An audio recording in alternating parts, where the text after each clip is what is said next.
Pemberlakuan PSBB transisi di wilayah DKI Jakarta ditandai dengan pembukaan sejumlah sektor termasuk sektor bisnis dengan kapasitas maksimal 50%. Apa tanggapan dunia usaha? Sudah bergabung bersama kami ada Ketua Umum Asosiasi Pengusaha Indonesia atau APindo, Haryadi Sukamdhani. Pak Haryadi, selamat pagi. Selamat pagi, Mas. Ya, Pak Haryadi, sudah sejauh mana sebetulnya kemudian kebijakan PSBB masa transisi ini bisa dikatakan menyelamatkan dunia usaha kita, Pak?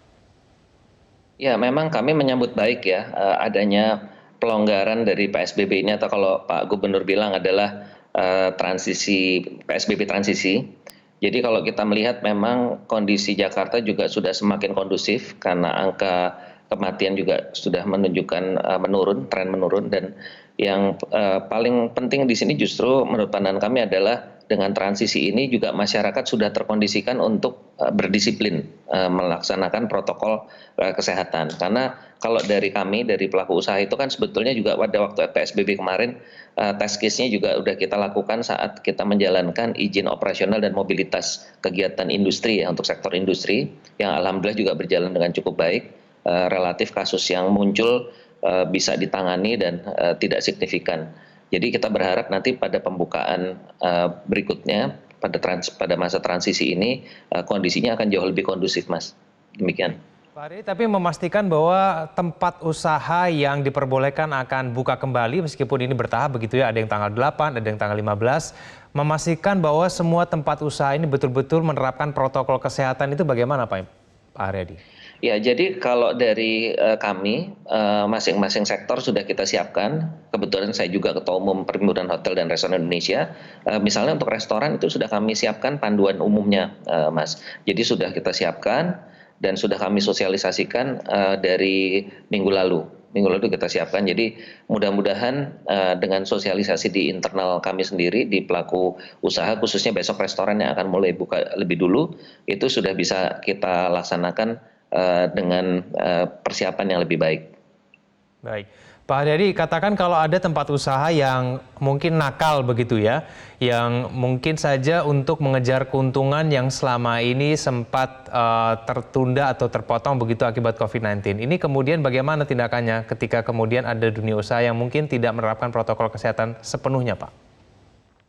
Ya, jadi menurut pandangan kami sekarang kontrol itu juga ada di masyarakat juga, Mas ya.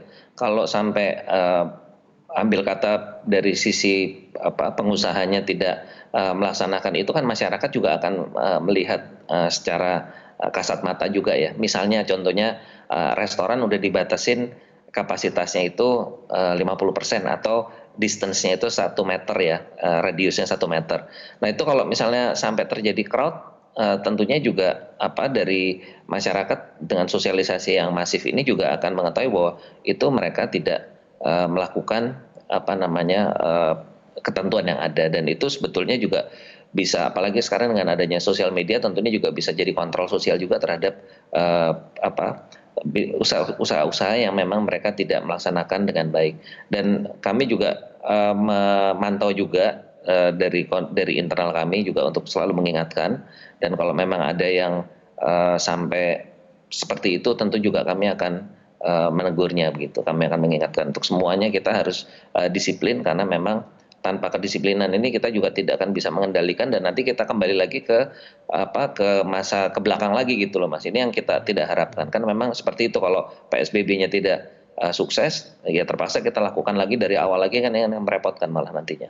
Ya, soalnya ada kekhawatiran bahwa akan ada euforia begitu Pak Haryadi ketika pusat perbelanjaan, restoran kembali dibuka. Nanti ditakutkan masyarakat akan kembali berdatangan ke tempat-tempat tersebut dan kemudian berkerumun. Hal ini kemudian tentu saja bisa saja meningkatkan potensi penyebaran COVID-19 begitu Pak Haryadi. Ya, kalau hal tersebut insya Allah kita udah antisipasi ya, Mas ya. Kita antisipasi untuk terjadi penumpukan kerumunan ya, ini itu juga kita sudah selalu koordinasi, dan mudah-mudahan masyarakat juga tidak terlalu euforia lah. Ini kita laksanakan secara bertahap, hati-hati, dan juga memang di satu sisi juga kami memperkirakan kalau sampai terjadi lonjakan juga rasanya enggak sih, Mas, karena juga sekarang ini kondisi daya beli masyarakat kan juga sudah menurun cukup banyak ya. Jadi saya rasa nanti perjalanannya sesuai dengan harapan kita lah, bertahap semuanya. Baik, Pak Haryadi, apakah semua jenis tempat usaha kita sudah betul-betul siap dengan masa transisi ini? Mungkin ada yang perlu untuk mengubah konsep demi untuk mementingkan protokol kesehatan, mungkin ada juga strateginya lain. Kesiapannya sendiri seperti apa, Pak Haryadi? Kalau kesiapannya saya rasa sih seluruh teman rekan-rekan udah kita beritahu semua ya, kita sosialisasi semua. Kalau sampai mengubah konsep menurut saya mungkin tidak sejauh itu, Mas. Karena misalnya contohnya aja karena kalau kita lihat di luar negeri itu sampai ekstrim ya. Restoran pakai di plastik, sekat plastik dan sebagainya. Kalau kami rasa di sini tidak sampai sejauh itu, tapi yang terjadi adalah memang pengurangan daripada kapasitas. Jadi kapasitas terisi itu memang betul-betul nanti akan kita arahkan untuk tidak melebihi daripada protokol yang ada. Itu sih. Jadi kalau berubah total saya rasa sih tidak, Mas. Tapi memang otomatis dari segi penerapan protokol memang ya pasti akan sedikit mungkin membuat tidak nyaman dari pengunjung, tapi ya ini kan memang sesuatu yang harus kita lakukan bersama, Mas.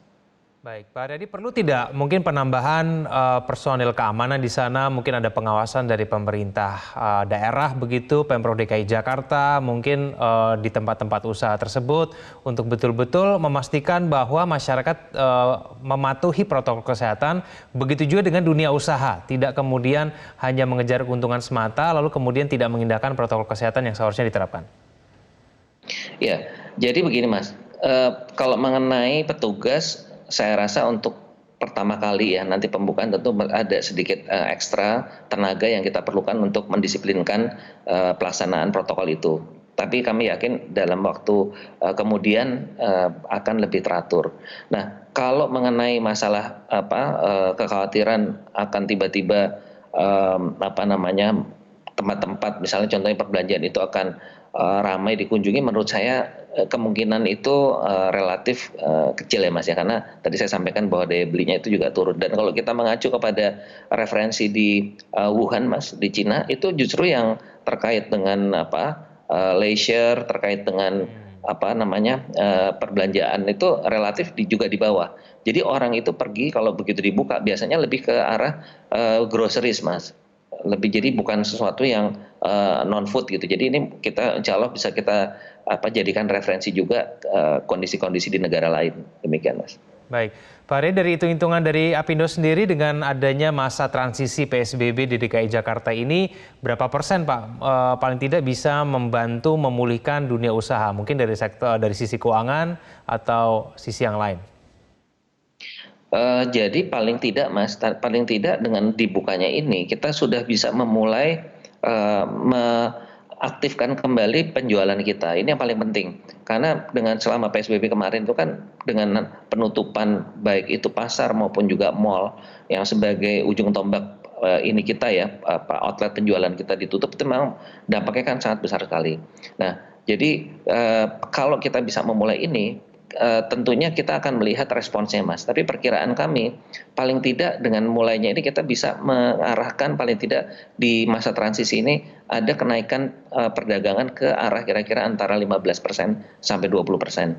Jadi udah mulai bisa bergulir kembali. Karena kalau memang ini kondisinya seperti PSBB diteruskan sampai akhir bulan dalam kondisi yang ketat seperti kemarin, memang itu dampaknya akan sangat merugikan semua pihak, Mas. Dan kami juga sudah selalu mengingatkan bahwa kemampuan cash flow mayoritas daripada sektor real kita hanya sampai dengan akhir Juni.